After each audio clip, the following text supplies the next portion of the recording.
All right. Let's switch on over to the men's side. Penn State men's hockey will play the University of Minnesota-Duluth on Friday evening in the Albany Regional of the NCAA Tournament. I don't know that Steve said these words directly, but I'm going to put them in his mouth. Pretty much in the bracket or region of death. There you go. If it was soccer, that's what it would be. That's true. They would then play the winner of Michigan and Bentley, which will probably more than likely be Michigan. All things considered, there is not really much controversy with the bracket just because of how the bracket is done and MPI and all of that stuff. That being said, boy, does it feel like that slow stretch towards the end of the season is kind of biting them in the butt right now. Let's say they moved off that line. Now, if they would have moved off and been a higher 2 seed where they were like in the 6-7 range, they might have been with Western Michigan, which they probably match up a little bit better against, or the North Dakota region, which honestly, all things considered, is a little bit easier of a path. But I think there are juggernauts. It feels like, unlike last year, there is not as easy of a path forward. It's going to be tricky for them to get to a Frozen Four, and honestly, let alone maybe even win on Friday night. I think this is. I think they will win on Friday night, but I can't see them getting past Michigan. I think this Michigan team is scary good. I think this is maybe the best Michigan team since Penn State joined the Big Ten. And they've certainly had some guys on their roster. I think we'll see, but yeah. Yeah, this was always going to be, going back to Pat Kraft and the 4 national championships in a season with hockey, hockey was in that math. Hockey was always going to be the toughest of the 4. Men's hockey was always going to be, because it's just so competitive. And last season, they played in Allentown, and it was a slightly easier draw. Albany's great. You're going to get a few more Penn State fans. It's drivable. It's whatever else. But you get Minnesota-Duluth and Michigan looking at you. No disrespect. Well, yeah, total disrespect to Bentley, because you get Minnesota-Duluth and Michigan ostensibly in your path. Yeah, it's going to be a challenge. The end of the season wasn't malaise. The end of the season struggles as a result of the injuries, right? Like, they were just tired. The inability to win a couple games late in the season, moved them down the line. But even then, this trying to become one of the 4 teams in college hockey that reaches the Frozen Four, even if you're starting with a field of 16, which is all just feels really hard. It's just, there's a lot of teams that are really close. So it feels being home is closer to home is good, but it's going to be a challenge.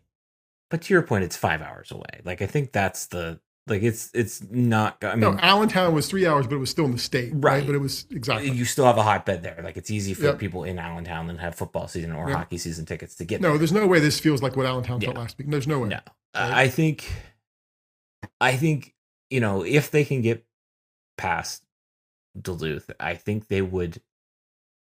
I like their chances in the fact that they are playing Michigan on a neutral site, right? Like, they've never played well at Yost, even except for 2 games last year, right at the end of the season, and that was like legitimately almost like felt like a fluke in a lot of ways, and they had all this other momentum going and that they brought along with them. But this,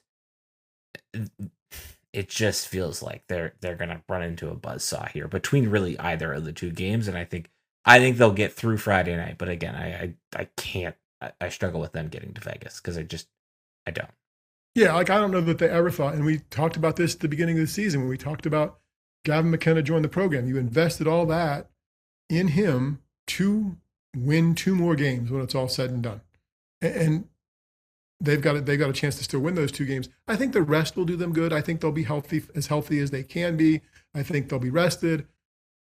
I think they'll be focused. Michigan is just really good. And Minnesota-Duluth is really good. So it's going to be a fun watch Friday night, and we'll see what happens if they get to Sunday. Let me ask this, if they don't get to the Frozen Four, because was it last year or the year before, Frozen Four or bust? If this team, with the talent on this team, doesn't get to the Frozen Four, what are your feelings about the season? I think,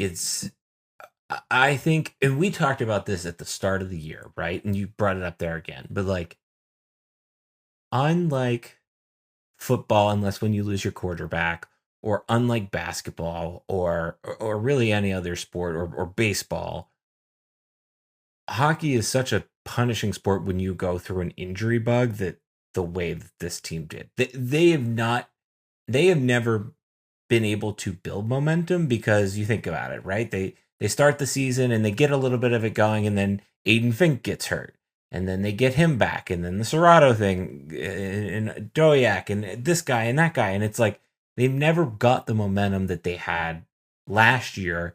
And last year was a problem of they ran into BU, who had 100 draft picks on their roster, and Penn State had like 3, right? This year, I think the Gavin McKenna thing helps them. I don't know that it's a failure, but I definitely think it's a disappointment if they don't get to the Frozen Four, for the fact that there are expectations now that you did this last year with this roster, and you've got this guy this year. Not saying, again, not that it's all on him, but it would just feel like a disappointment, but an understandable disappointment if they do not make the Frozen Four. Okay. Is that I mean, I think, fair way no, to I think you're right. I just don't know that I guess I've always been very aware that this is a tough challenge. Right. Like even if you're investing in Gavin and Jackson Smith, right, who I think doesn't get overlooked because he's second team and all freshmen, I just think it was always going to be tough, because again, if you look at the draft picks between Penn State and Michigan, that disparity is still there. So yeah, I don't know that I'll be disappointed, but I'll be interested in how they paint it as a success or failure when, once it's over, whether it ends this weekend or a weekend from now, because you had the outdoor game, you've had all the attention, you've had things you wouldn't have never had in another season, but maybe you won't go as far in terms of the tournament. Well, no, and I think we talked about this at the beginning here. The other thing, though, that they didn't have last year that they have this year were expectations, and that's both internal. Not that they internally they've always had expectations, but that's external expectations, and that's expectations from people that necessarily aren't into the weeds as much as you and I are with Penn State hockey. And but the ADs was counting you as one of 4 from the beginning and of the year. I think that's also an important part of that. We'll see. I'm interested to see how this weekend goes. I think the rest helps. You've cleared your schedule for Friday night to watch? Is that Yes. the plan? Like, yeah. okay. I'll be very plugged in.